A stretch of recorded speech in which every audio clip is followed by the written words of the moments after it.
Olá, tudo bem? Meu nome é Eduardo Saig, esse é o podcast Café das 10. Hoje eu estou aqui com Patrícia Ansara, ou Patrícia Ansara. Patrícia, tudo bem com você? Tudo bom, Edu? Prazer estar aqui de volta. O prazer é todo nosso. Hoje nós vamos falar de um tema que foi bastante pedido, que você conversou da última passagem que você esteve aqui conosco, sobre inteligência espiritual. Lembrando para você que está nos vendo, lembrando para você que está nos ouvindo, esse conteúdo vai estar disponível tanto no YouTube quanto no podcast Café das 10. Paty, como é o nome do teu podcast? Liderança e expressão, vamos colocar lá também esse papo. Excelente. Paty, para quem ainda não te conhece, conta um pouquinho de você. Bom, eu fiz uma carreira clássica dentro de RH, sou psicóloga de formação, fui envezando para psicologia organizacional dentro de empresas multinacionais, trabalhei sempre com liderança, com cultura, com treinamento, engajamento, enfim, com alguns sistemas de RH também, fui assumindo posições mais executivas dentro dessas organizações. E de 3 anos para cá, eu reposicionei a minha relação com as empresas e agora eu trabalho do lado de fora, empreendendo nessa área aí de desenvolvimento organizacional com a minha empresa. Tenho me especializado em métodos em abordagens colaborativos, né, que estimulam a aprendizagem ativa e coletiva. Eu levo esse ferramental, essa metodologia para dentro das organizações e tenho me especializado em segurança psicológica de times, que é um tema... Excelente, Paty. Conta para a gente um pouco sobre inteligência espiritual. É um tema que está começando a aparecer agora. Eu vejo pouco, na verdade, mas eu já vejo alguns materiais. Tem um livro, se não me falha a memória, sobre isso, que eu até comprei para essa nossa conversa, mas primeiro eu conto um pouco o que é inteligência espiritual para quem ainda não sabe. Tá. Muito bom que a gente esteja falando desse assunto, Edu, antes de entrar no que é o conceito, porque todo novo conceito que chega aqui no Brasil com tudo, ele tende a virar um modismo corporativo, não é? Exatamente. E a gente vai falar sobre esse assunto e com a esperança de que isso não seja mais um modismo,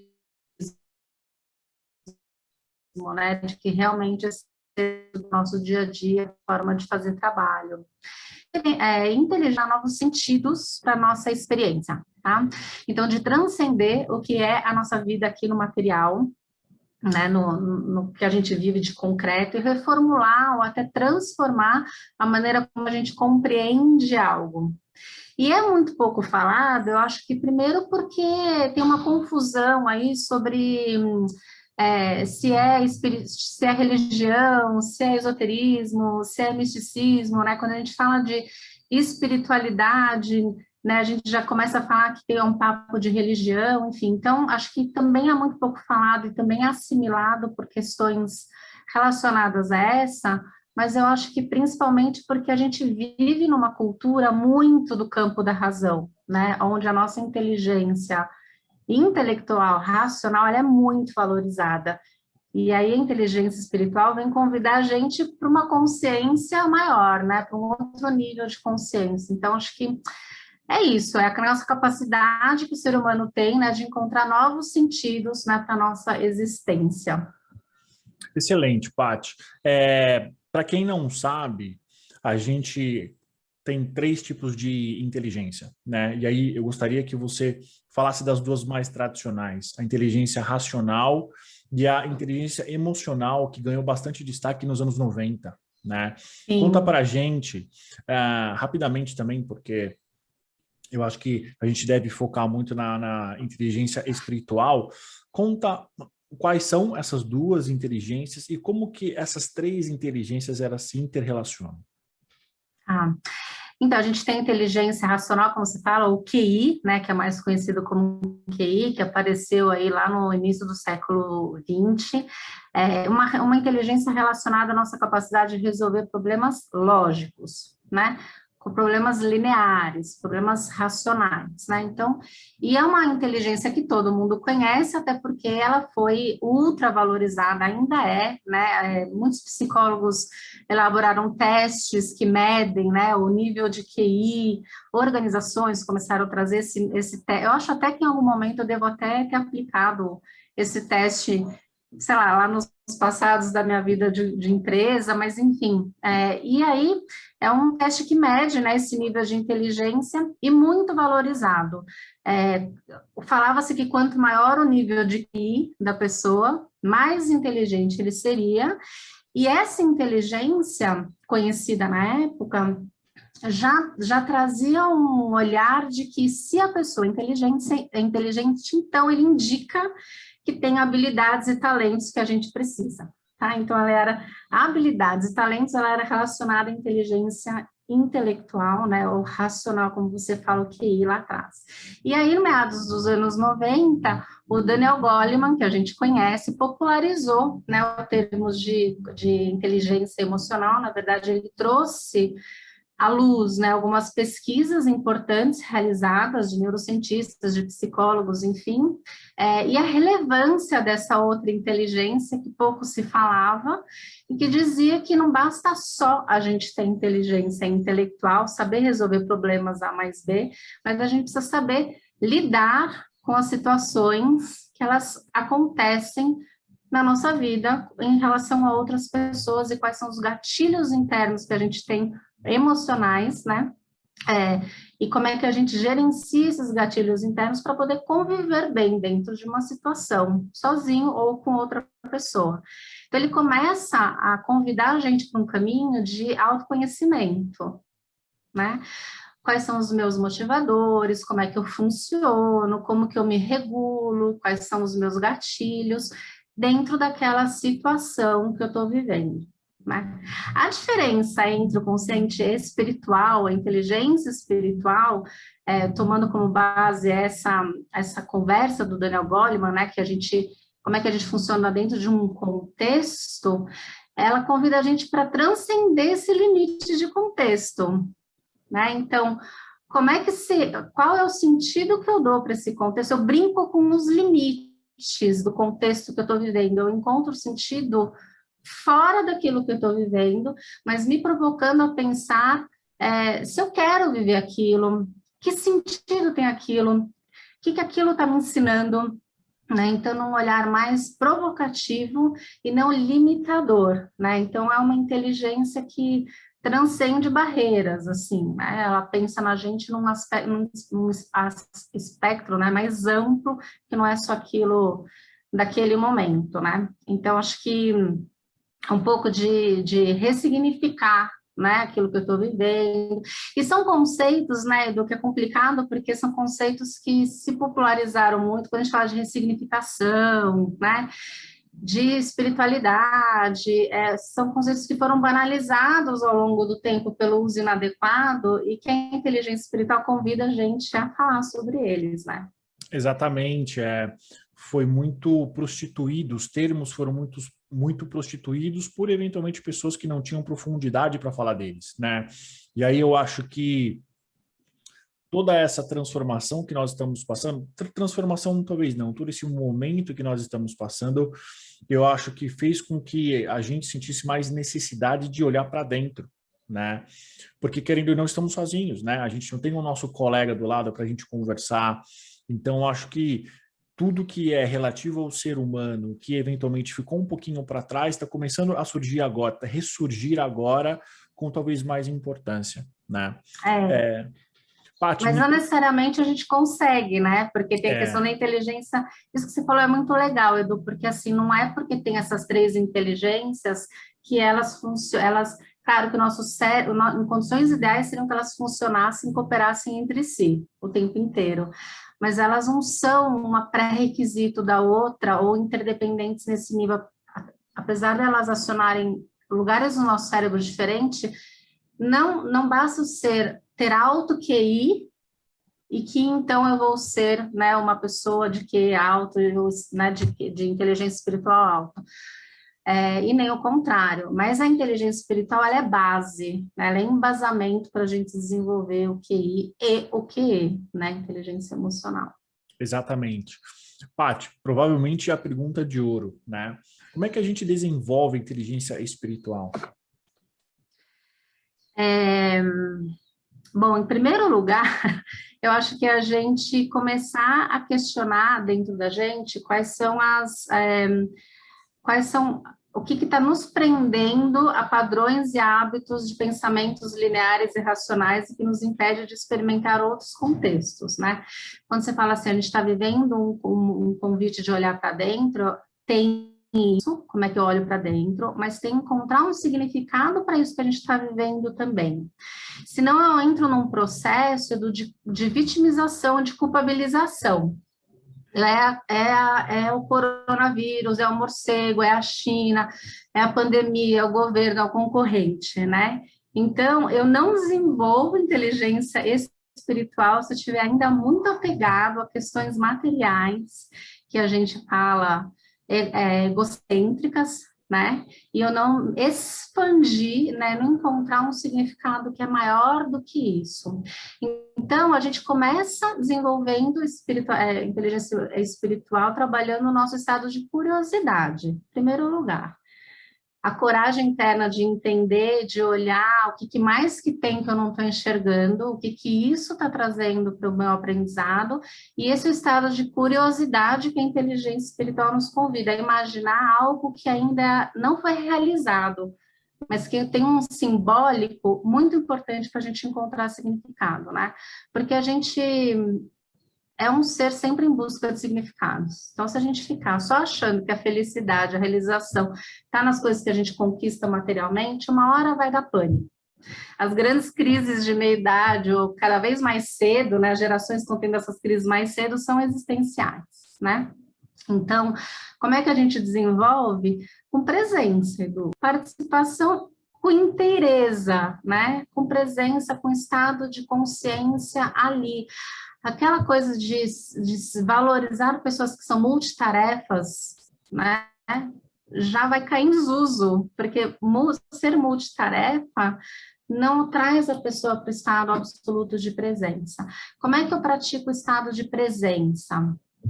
Meditando, por exemplo, e também, eu sei que é um tema polêmico, porque todo mundo fala, agora todo mundo tem que meditar, todo mundo tem que meditar. Eu já vi muita gente falando que medita, mas toma remedinho, sabe, Edu? Então, assim, encontre o seu estado de presença, de meditação. Né? A gente, antes de fazer essa conversa aqui gravada, né, a gente falou sobre um método que chama HeartMath, lembra que eu comentei com você? Sim, muito interessante. Conta pra gente. Eu não fiz o curso de HeartMath, né, que é a matemática do cérebro, mas basicamente essa presença na respiração, ela ajuda a gente a diminuir o nosso nível de frequência de pensamento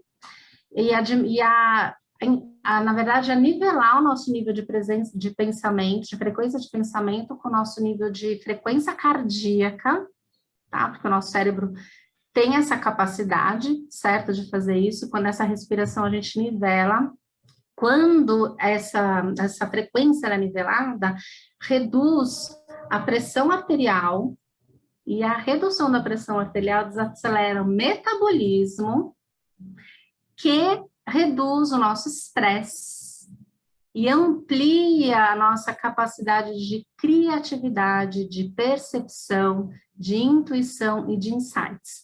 Ou seja, inteligência espiritual é um grande convite para nosso potencial criativo. Excelente. E aí, é pensar além. E aí a gente consegue fazer uma junção muito clara sobre produtividade, sobre trabalho, né? Porque quando você me trouxe esse tema, inteligência espiritual, eu acho que eu tive o mesmo preconceito e as mesmas ideias pré-concebidas que você falou no começo. Nossa, mas será que tem alguma coisa a ver com religião, alguma coisa assim? E não tem nada a ver, né? Tem a ver com a gente mesmo, talvez com a nossa integridade, né? E aí, Paty, talvez a pergunta de prata já que você trouxe esse contexto para a gente, você disse o porquê que é importante, como é que o RH nas empresas consegue introduzir esse assunto e consegue ajudar na disseminação prática desse conceito? Tá. Vamos chegar no RH, mas acho que tem outras dicas de como desenvolver, Ótimo, assim, de repente ótimo. o RH pode acionar esse estado de curiosidade, a primeira coisa que tem que ser feita, né? Então, assim, a gente começar a trabalhar mais perguntas e menos respostas. Quando a gente fala da gente se desprender do que é materialismo, e não materialismo do marxismo de classes, né, mas do concreto, de ter, de posses, também tem a ver com a gente se desprender das nossas razões, dos nossos padrões, das nossas respostas. Então, entrar nesse estado de curiosidade, começar a fazer mais perguntas, né? A presença, obviamente, autoconhecimento, questionamento do estado atual, né? Buscar respostas alternativas, identificar o que está limitando eu a crescer individualmente, quando a gente fala de RH, o que está limitando a organização a crescer, né? Para encontrar formas de eliminar obstáculos, né? Encontrar caminhos alternativos. Outra coisa muito importante que a inteligência espiritual traz para a gente é começar a escutar a voz do coração, porque é ali que está a intuição, né? E tem um caso engraçado que eu vou falar, já chego no RH, porque tem a ver com o RH. Quando eu era responsável por talento e cultura numa das empresas, formado nos Estados Unidos, especializado em TI. E tinha coisa que eu não sabia explicar para ele o que era. Ele falava assim, mas como que você me explica isso? Quais são os dados? Quais são, né, qual é o Excel? Qual que é o KPI? Qual que é o número? Qual que é o padrão? Qual que é o gráfico? E eu cheguei para ele e falei assim, vai ter coisa que eu não vou te explicar. Se você confia em mim, no repertório, no conhecimento, nas minhas técnicas que eu estou buscando no mercado, que eu estou olhando, vai ter coisa que eu não vou saber te explicar. É intuição. Então, como é que a gente faz isso num modelo de trabalho que é super racional? Você chegar para um chefe e falar, eu estou intuindo, o caminho é por aqui. Isso é inteligência espiritual. Então, tem os dois lados, né, Edu? O lado da pessoa que se arrisca a falar isso dentro da organização e o lado dos outros que estão abertos a escutar o que você tem a trazer que é tão diferente daquilo que eu estou acostumado, né? Quando a gente fala de inteligência espiritual, a mudança coletiva ou o desenvolvimento dessa inteligência coletivamente, obviamente, ela é mais difícil do que individualmente. Então, quando a gente vai para uma organização, o meu convite, né, a minha dica para o RH é que primeiro ele comece acreditando que há algo maior naquilo que ele está fazendo. Precisa acreditar que tem algo maior no que aquele e-mail que ele está mandando, que naquele programa que ele está desenvolvendo, naquela proposta, naquela reunião. Precisa acreditar que tem algo maior, né? Ao que o RH está servindo, né? Porque eu acredito assim que individualmente, se a gente faz uma mudança, a gente movimenta o mundo, tá, Edu? Se eu dou um passo, a gente movimenta o mundo. Então, o RH precisa começar a contribuir no sentido de valor ao que ele está fazendo, né? Ao comunicando, é fundamental. E para ajudar os negócios a pensarem a que eles estão a serviço do que eles estão a servindo, porque nessa pandemia a gente viu que vai ter muito negócio que vai morrer se não souber convencer as pessoas porque que o produto dele é importante depois de um ano sem eu usar dentro de casa. Então, as organizações vão precisar se reinventar, vão ter que encontrar um sentido muito maior e parar de falar de lucro, parar de falar de concorrência, parar de falar do indivíduo, porque essa conversa ela é escassa, ela é finita. A gente precisa começar a pensar como é que a gente acessa essa inteligência junto, criando abundância, trabalhando com a concorrência, pensando no mundo, né? Pensando para além das paredes da empresa. Então, como é que a gente muda o mundo? Então, acho que o RH tem um papel importante de advisory, assim, de criar sentido em tudo que está sendo feito, né, e ajudar os decisores de negócio ali a pensar a serviço do que a organização está, né? A organização está a serviço de alguma dor do mundo, de cura do mundo, ou ela está ajudando a alimentar essa dor? É uma organização que cura ou é uma organização que está a serviço da dor? Essa é uma pergunta extremamente provocativa. Né? E ela não é mais esotérica, não entra mais no campo de esoterismo, entra no campo de negócio de abundância, né? Do que a gente é capaz de fazer que a gente ainda não fez, né? Do que tudo que está acontecendo está nos convidando a desenvolver, porque a nossa lógica, Edu, a nossa lógica ela não é racional, né? A nossa lógica ela é inteira simbólica. A gente não vive numa lógica racional como ser humano. O tempo inteiro a gente está recebendo contextos e vivendo situações que nos convidam a desenvolver alguma coisa. É muito fácil eu explicar para você por A mais B por que você é racional, por A mais B por que você é um bom profissional, mas é muito mais significativo se eu te convidar para um evento que é importante, te dar um espaço de fala numa reunião de exposição, fazer uma promoção inesperada para você, do que ficar lendo por que você é importante para mim, certo? Precisa ter significado. E isso acontece o tempo inteiro. Então, um líder que tem um turnover alto está ali para aprender por que ele não está conseguindo engajar o time. A pessoa que encara um chefe que é difícil está ali para aprender a lidar com pessoas difíceis. A nossa lógica ela é inteira simbólica e a inteligência espiritual vem trazer isso para a gente, né? Essa capacidade que a gente tem de transformar os nossos contextos, né? Encontrar um significado maior. Excelente, Paty. Tem mais alguma coisa sobre esse tema? Que é um tema novo, né? Em linhas gerais, eu acho que é um tema novo. Depois eu vou colocar um cardzinho sobre o livro que nós compramos, né? Para a gente se aprofundar mais. Existe alguma coisa sobre esse tema ou que você gostaria de falar que eu não te perguntei? Eu acho que é o convite para as pessoas começarem a refletir sobre essa busca insana que a gente tem da tal da felicidade, sabe? Então, em que a gente acredita demais que a facilidade está nas coisas, né? E que em algum momento a gente percebe que ela não está. E para ser feliz, a gente fecha a porta da dor. Só que a porta da dor e a porta da felicidade, ela é a mesma porta. Se eu fecho a porta da dor, eu não estou abrindo uma. Então, saber lidar com a frustração para que ela não vire raiva, né? Para que ela não vire tristeza, para que ela não vire medo, insegurança, permite a gente entrar nesse estado de curiosidade do que mais que eu posso fazer que não tem sido feito, o que a gente pode fazer junto, além do que a gente imaginou possível ser, né? Para construir um novo contexto, né, para transformar aquela realidade. Então, acho que é isso. Esse livro que você vai indicar é maravilhoso. Eu trouxe um outro livro, ou um podcast também para indicar, que é um livro do Luiz Felipe Pondé, com o Cortella e com o Karnal, que chama Felicidade. Muito bom. É muito bom.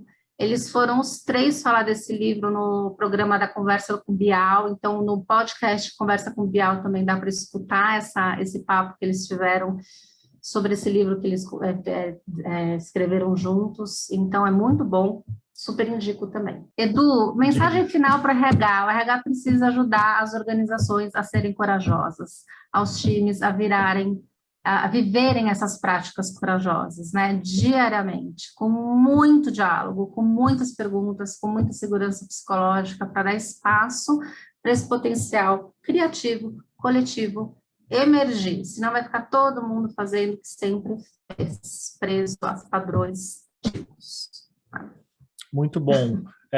Para você que está nos vendo, para você que está nos ouvindo, Paty, muito obrigada pela tua presença. Você tem algumas últimas palavras para a gente? Acho que é isso, eu agradeço o convite, vamos começar a introduzir esse tema devagarzinho, né, indicar essas leituras e os podcasts. Excelente, esse foi mais um Café das 10, curta e compartilhe, tanto no YouTube quanto no Spotify, também curta o podcast Liderança e Expressão, esse conteúdo vai estar lá. Até o próximo café, muito obrigado.